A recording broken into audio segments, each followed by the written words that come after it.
It points to someone else. We've got a building of addicts. I'd say they're all possible suspects. Tom, your first chair. You're trying the case. You know Molly, she likes you. See if she can give us an alibi for the murder and start to prepare her to testify at trial. Okay. And keep an eye on her. She needs to stay out of trouble before the trial. She's all right. She used drugs, but she's not like the guys you prosecuted, Luther. Oh, since I brought him in, do you want me to handle Frank? No, I'll take care of him. He's footing the bill. Oh, I know. He loves his daughter. If we can't save her, he's not going to make it. I get it. No one saw you leave the center? No, I don't think so. And no one saw you at your dad's house either? No, I told you, nobody was home. Great, so you've got no alibi. But I can testify, right? I can tell the jury what I watched on TV and what time everything happened. But we have to back it up. We just can't rely on your word. Because I'm just a strung-out addict. A loser, right? The DA is going to try and paint that picture, yeah. Is that what you think? I knew you before you started using drugs, so no, that's not what I think.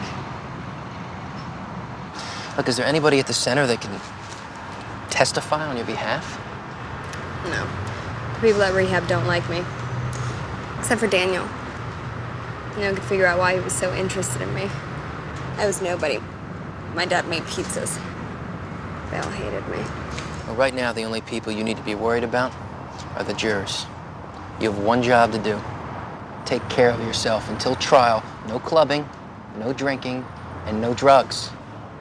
All right? Why can't I see her? I can help her calm down. I know you're worried about her, Frank, but she's under enough stress. Seeing you upset is only going to make things worse. You gotta promise me that you're gonna take care of her. We will. Sit down. I've tried to do everything I can since her mom died. Molly was driving the car the night her mother died in the accident. How do you deal with guilt like that? She blames herself. The guilt is what drives her to the drugs. I've tried to be a good father, but you don't know. I work all these hours in the restaurant thinking that I'll be able to give her everything she needs, but you turn around one day, it's hard to raise kids. I know.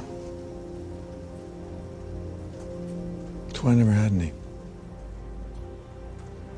You and me working a drug case. Feels like 1998 again, except we always won those cases. The DA wins over 90% of their cases. Defense work is a lot harder. You miss it? Doing God's work? Sometimes. The pay's better here. My kids get to have toppings with their pizza now. You'll go back. You're not really a defense lawyer. You are a prosecutor at heart. You can't work for Ron Trott for the rest of your career. I heard that. I figured. I saw your reflection in the glass when you came in. So I'll get these eyewitness statements and LAPD reports to Alden. She knows I signed her checks, right? Mm-hmm. So, is that why you don't try more cases here? You're ashamed of being a defense attorney? Not ashamed of anything, Ron. Shouldn't be. You've won every case you've tried for us. I just wish you'd try more of them. I tried hundreds of cases as a DA. Here, I try the ones I have to try. I don't need to try more than that. None of us need to try cases. Tom does. So do you. Good luck with the discovery. The scene's been released and cleaned up. There's a lot of information, but it's all inconclusive. The bottom line is we don't know what happened. The police report says that Daniel's body was discovered 9 feet from the side of the building. It says that he went through the awning and landed on his stomach. These look like scratch marks on his cheek. Police dig any glass fragments out of his face that could have caused these? The report doesn't mention it. Kate Lambert, the eyewitness, said she was standing over here when she saw Molly push Daniel. What do you think? Is it possible? Depends on her vision, the angle she was looking up. We asked the witness if she wears glasses. Haven't had the chance. Since Daniel died, the LAPD moved Kate to a new center, and they won't say where. I'm gonna have to file a discovery motion to find out. Let's go look upstairs. Here's the LAPD photo of this area. I found Molly's credit card out here. Holy, that photo's bad. What is that, a shadow? Looks like a watermark or stain. What about fingerprints? Police found 5 sets of prints on this railing.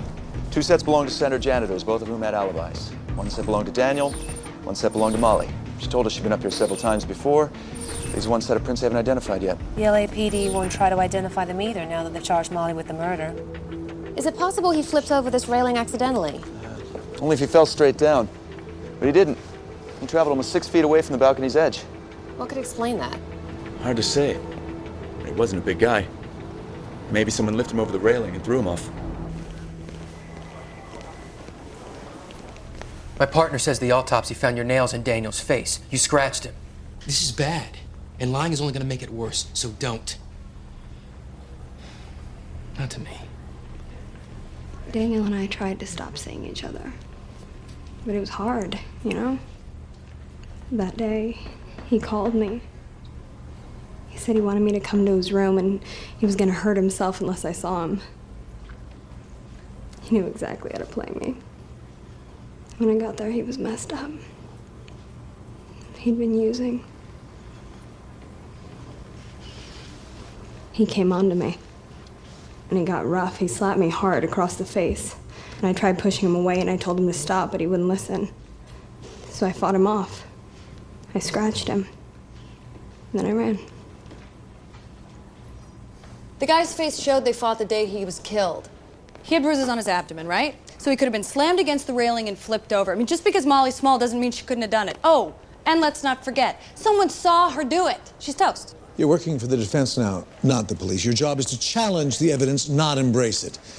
What about the crime scene? Did you learn anything that can help us attack their eyewitness? We noticed some things that could have blocked Kate Lambert's view of the balcony. The glass awning, an art sculpture on the ground, big planters on the balcony. I'm hoping our reenactment proves that she couldn't see the balcony at all. Have we found her, or is the LAPD still hiding her? Still hiding. The court granted my discovery motion, but the LAPD is still dragging their feet on turning over her address. They do that with important witnesses. Don't look at me, I never did it. Either way, they have to give it to us eventually, and when they do, we'll be ready for her. We better be. We usually only get one crack at their main witnesses before trial. One good thing, Daniel's talk screen supports Molly's story that Daniel was on heroin the night he died. And it doesn't match the heroin that we found in Molly's system before we detoxed her. So the police can't use the heroin to place Molly at the scene. So maybe the person that gave Daniel that heroin killed him. Is there any way to track where the heroin in Daniel's body came from? Dealers are into marketing.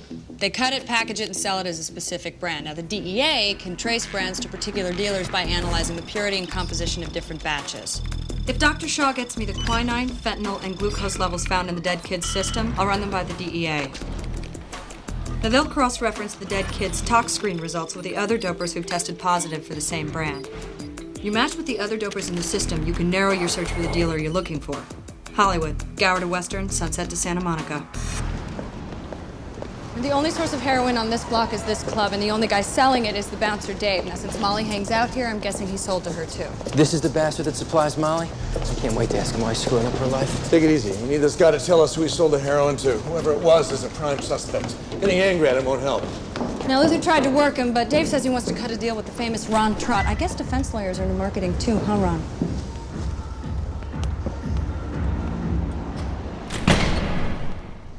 Mr. Trott, I'm Dave. I'm a huge fan. Hey, if I ever get arrested... Did you sell drugs to someone at the center or not? What do I get if I tell you? What you get is that we don't turn you into the police or sue you on behalf of Molly's father for poisoning his daughter. Tom, outside. Now.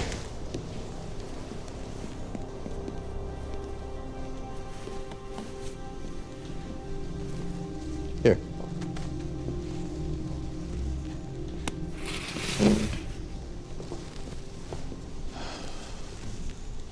First of all, let me say, we're going to pay your full medical. The ER, the X-ray is getting your jaw reset. Don't try to talk. Just write down where we can send the check and put down who you sold the drugs to at the center. The hitting was wrong, but everything my partner said was right. If you don't tell us, we can make your life difficult. It's going to be bad for your business. I mean, you don't need the publicity. Yes, we can sue drug dealers for wrongful death, for damaging a person's health, just like we can sue tobacco companies. Most law firms are just too scared to do it. We're not.